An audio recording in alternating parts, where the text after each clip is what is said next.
subscribe to my channel and don't forget to press the bell icon so that you get all the latest updates. Thank you. Hello everyone, welcome to precision English classes. और आज के इस video lecture में हम बात करने वाले हैं नंबर और नाउन के कॉम्बिनेशन की। मीन्स कि अगर हमारे सेंटेंस में नाउन से पहले कोई नंबर आ जाए तो हमें हेल्पिंग वर्ब सिंगुलर किन कंडीशंस में लेनी है और प्लूरल किन कंडीशंस में लेनी है। एग्जाम्स में आपको एरर डिटेक्शन में आपको इससे रिलेटेड क्वेश्चन जरूर मिलते हैं, so this is very important. So I request कि आप इस वीडियो को पूरा देखें और अगर आप चैनल पे फर्स्ट टाइम विजिट कर रहे हैं तो चैनल को सब्सक्राइब जरूर कर लीजिए। ओके, तो देखिए, नंबर अगर नाउन से पहले आता है तो सिंपली इसका पहला रूल जो हमें समझ में आता है, बहुत बेसिक है, वो यही कि नंबर नाउन से पहले आने पे नाउन को प्लूरल बना देता है। ठीक है, इन दैट केस हम उसके साथ प्लूरल वर्ब ही यूज करते हैं। ठीक है, फॉर एग्जाम्पल 5 बॉयज। अब 5 यहां पर नंबर हो गया और 5 की वजह से यहां पर मैंने बॉयज लगाया। अब 1 होगा तो बॉय लगेगा ऑब्वियसली, बट अगर नंबर 1 से ज्यादा है तो हमारे नाउन को वो प्लूरल बना देगा, तो हम उसके साथ प्लूरल हेल्पिंग वर्ब लगाएंगे। That 5 boys were absent today. ठीक है, कि 5 बॉयज एब्सेंट थे। बट इसमें एक इंपॉर्टेंट रूल जो है जिस पे क्वेश्चंस आते हैं, जो स्टूडेंट्स को कंफ्यूज करता है, जो इंपॉर्टेंट भी है, वो ये है that number plus plural noun. ठीक है, नंबर और प्लूरल नाउन का कॉम्बिनेशन अगर इंडिकेट करे a certain weight,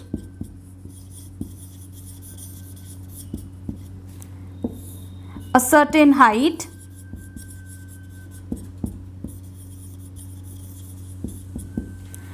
a certain distance,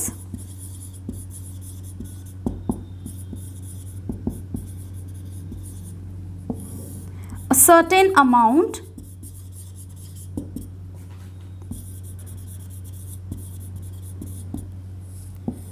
या a certain time period।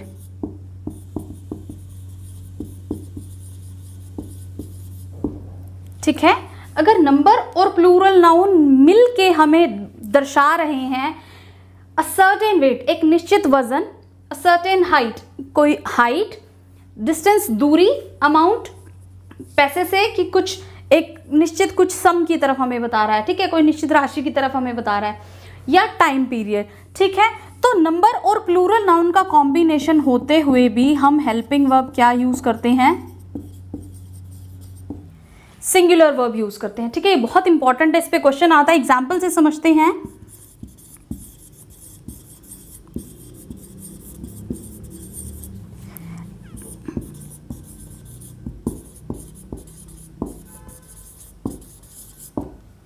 ठीक है, एग्जाम्पल देखिए, 10 crore rupees dash a big sum for me. ठीक है, अब 10 करोड़ क्या है? एक नंबर है, और रुपीज क्या हो गया? प्लूरल नाउन हो गया। ठीक है, बट नंबर और प्लूरल नाउन मिलके एक निश्चित राशि बताते हैं कि 10 करोड़ रुपया जो है वो मेरे लिए एक बहुत बड़ी धनराशि है। ठीक है, तो हम इस कंडीशन में इसके साथ singular helping verb is use करेंगे, आर यूज नहीं करेंगे। तो हमारा सेंटेंस होगा 10 crore rupees is a big sum for me. Okay, अब एक और एग्जाम्पल देखते हैं।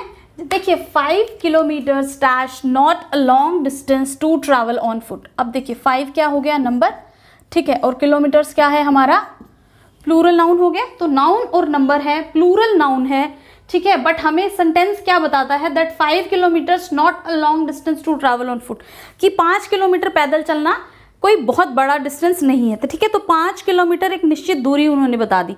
ठीक है, तो इन दैट केस 5 किलोमीटर्स यहाँ प्लूरल होते हुए भी हम सिंगुलर हेल्पिंग वर्ब इज का यूज करते हैं। ठीक है, तो हमारा सेंटेंस होगा 5 kilometres is not a long distance to travel on foot. Okay, but इसमें जो है, इस रूल में एक एक्सेप्शन है, वो आपको लॉजिकली समझना होता है सेंटेंस से। वो एक्सेप्शन क्या है? ठीक है, वो एक्सेप्शन ये है दैट अगर नंबर और प्लूरल नाउन का कॉम्बिनेशन नंबर और प्लूरल नाउन का कॉम्बिनेशन हमें फ्रेगमेंटेड सेंस दे रहा हो, ठीक है, अमाउंट की, डिस्टेंस की, हाइट की, हमें कैसे सेंस दे रहा है? फ्रेगमेंटेड सेंस दे रहा है। फ्रेगमेंटेड मीन्स बिखरी हुई, टूटी हुई सेंस दे रहा है। इन दैट केस हम नंबर और प्लूरल नाउन के बाद प्लूरल वर्ब ही यूज करते हैं। ठीक है, एग्जाम्पल से समझते हैं कि इस एग्जाम्पल को देखिए, 5 लाख एक नंबर है और रुपीस क्या है? हमारा प्लूरल नाउन है। ठीक है, और 5 लाख रुपए एक निश्चित राशि भी है, हमने अभी पीछे वाले एग्जाम्पल में देखा। लेकिन आगे का सेंटेंस क्या कहता है? Distributed among the poor. ठीक है, ठीक है, कि हमने उसको गरीबों के बीच में बांट दिया। निश्चित राशि है लेकिन उसकी सेंस कैसी आ रही है? फ्रेगमेंटेड सेंस आ रही है। तो हम प्लूरल हेल्पिंग वर्ब लगाएंगे। ठीक है, 5 lakh rupees were distributed among the poor. Okay, I hope I am clear कि नंबर और प्लूरल नाउन अगर एक सर्टेन अमाउंट या हाइट डिस्टेंस का हमें कंसोलिडेटेड इकट्ठा सेंस दे तो हम सिंगुलर हेल्पिंग वर्ब लगाते हैं, बट अगर हमारी सेंस क्या हो? फ्रेगमेंटेड सेंस हो, इन दैट केस हम प्लूरल हेल्पिंग वर्ब लगाते हैं। ठीक है, इस कॉम्बिनेशन में एक एडिशनल रूल आपको समझने की जरूरत है। वो क्या है? देखिए कि जैसे हम लिखते हैं 5 crore 10,000 100 million billion pair dozen. ठीक है, 5 के बाद मैंने करोड़ लगाया, तो ये सब जो नाउन्स हैं, ये सब जो वर्ड्स हैं, these are also nouns and they are called numeral nouns. ठीक है, crore, 1000, 100, million, billion, zillion, trillion, pair, dozen, ये सब न्यूमरल नाउन्स होते हैं। और न्यूमरल नाउन्स के साथ हमें ध्यान रखना होता है कि अगर हम नंबर और उसके बाद न्यूमरल नाउन और उसके बाद प्लूरल नाउन लगा रहे हैं, ठीक है, जैसे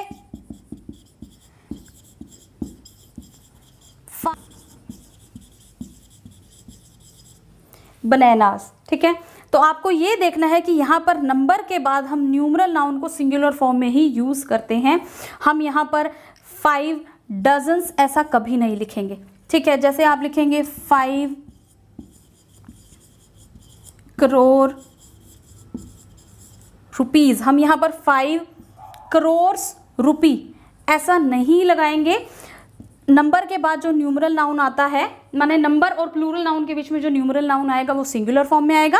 एग्जाम्स में इस पे भी बहुत बार क्वेश्चन देखा गया है, इसीलिए ये रूल मैंने आपको इसके साथ ही एक्सप्लेन कर दिया। ओके, चलिए एरर डिटेक्शन एंड करेक्शन का एक सेट डिस्कस कर लेते हैं।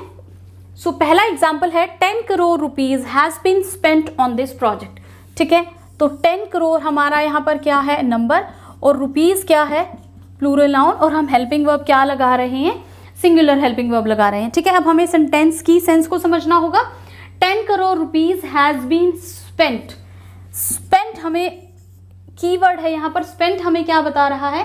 कि वो खर्च हो चुके हैं। तो ये हमें 10 करोड़ रुपए की जो रकम है उसकी बटी हुई फ्रेगमेंटेड सेंस दे रहा है। ठीक है, तो फ्रेगमेंटेड सेंस में हम सिंगुलर नहीं प्लूरल हेल्पिंग वर्ब का यूज करते हैं। ओके, सो हमारा करेक्ट सेंटेंस क्या होगा? 10 crore rupees have been spent on this project. ठीक है, अगला सेंटेंस देखते हैं। 10 करोड़ रुपीज, अगेन हमारा सब्जेक्ट सेम है, is the total budget of this project. ठीक है, अब यहां पर क्या है? बजट, यानी कि 10 करोड़ रुपए। ये इंटेंशनली मैंने सेम रखा है सो दैट आप कंपैरिजन कर सको कि किस तरह से सब्जेक्ट की सेंस बदलने से हमारी हेल्पिंग वर्ब बदल जाती है। ठीक है, अब यहां पर देखिए 10 करोड़ ही रुपए हैं, लेकिन वो बजट है प्रोजेक्ट का, यानी कि हमें कंसोलिडेटेड व्यू दे रहा है। एक सर्टेन अमाउंट है जो इस प्रोजेक्ट के लिए हमें एज बजट अलोकेट किया गया है। ठीक है, तो ये एक सर्टेन अमाउंट हो गया। तो सर्टेन अमाउंट के केस में हम सिंगुलर हेल्पिंग वर्ब लगाते हैं। तो हमारा सेंटेंस करेक्ट है। 10 crore rupees is the total budget of the project. जबकि ऊपर स्पेंट खर्च किया गया तो हमने क्या लगाई? प्लूरल हेल्पिंग वर्ब लगाई। Okay, I hope I am clear. अगला सेंटेंस देखते हैं। He walked 3 miles which are really a great distance for a man like him. ठीक है, अब ही वॉक्ड 3 miles, 3 नंबर और माइल्स एक प्लूरल नाउन हो गया, ठीक है।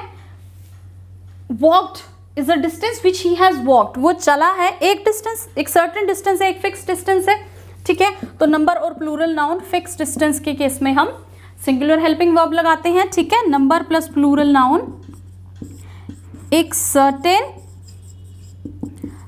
डिस्टेंस की सेंस दे रहा है, तो हम इसके साथ क्या यूज करेंगे, सिंगुलर हेल्पिंग वर्ब लगाएंगे, ठीक है। इसीलिए हम आर नहीं इसका यूज करेंगे। ही walked 3 miles which is really a great distance for a man like him, okay। अगला सेंटेंस देखते हैं। The boss said you must know that 3 months are enough time to complete the project। Again 3 months 3 महीने, ठीक है। Noun और plural noun आ गया। अब 3 महीने मिलके हमें बता रहे हैं कि प्रोजेक्ट को कंप्लीट करने के लिए सफिशिएंट टाइम है, तो एक फिक्स टाइम पीरियड हमें दिखा रहा है, अ सर्टेन टाइम पीरियड दिखा रहा है, ठीक है। यहाँ पर सर्टेन डिस्टेंस था और यहाँ पर ये combination a certain time period बता रहा है, ठीक है। तो हम यहाँ पर भी प्लूरल नहीं सिंगुलर हेल्पिंग वर्ब लगाएंगे। So the boss said you must know that 3 months is enough time to complete the project, ठीक है। अगला सेंटेंस देखते हैं। 6 pairs shoes were bought by her, okay. तो यहाँ पर 6 और पेयर क्या है, एक न्यूमरल नाउन है और शूज एक प्लूरल नाउन है, ठीक है। एक नंबर के बाद न्यूमरल नाउन और उसके बाद एक प्लूरल नाउन आया, तो ये प्लूरल नाउन शूज लगेगा बट न्यूमरल नाउन अपने सिंगुलर फॉर्म में यूज होगा। तो 6 pair shoes were bought by हर, अब यहाँ पर वर ही आएगा बिकॉज यहाँ पर हमारा जो नाउन है वो क्या है, प्लूरल है, ठीक है। तो करेक्ट सेंटेंस होगा 6 pair शूज, 6 pairs शूज नहीं। अगला सेंटेंस देखते हैं। 10 lakh rupees was given to employees as bonus, ठीक है। अगेन 10 लाख रुपए, ठीक है, गिवन टू एम्प्लॉयज यानी कि एम्प्लॉयज में बांट दिए गए, तो बांटना हमें फ्रेगमेंटेड सेंस देता है, तो यहाँ पर हम सिंगुलर नहीं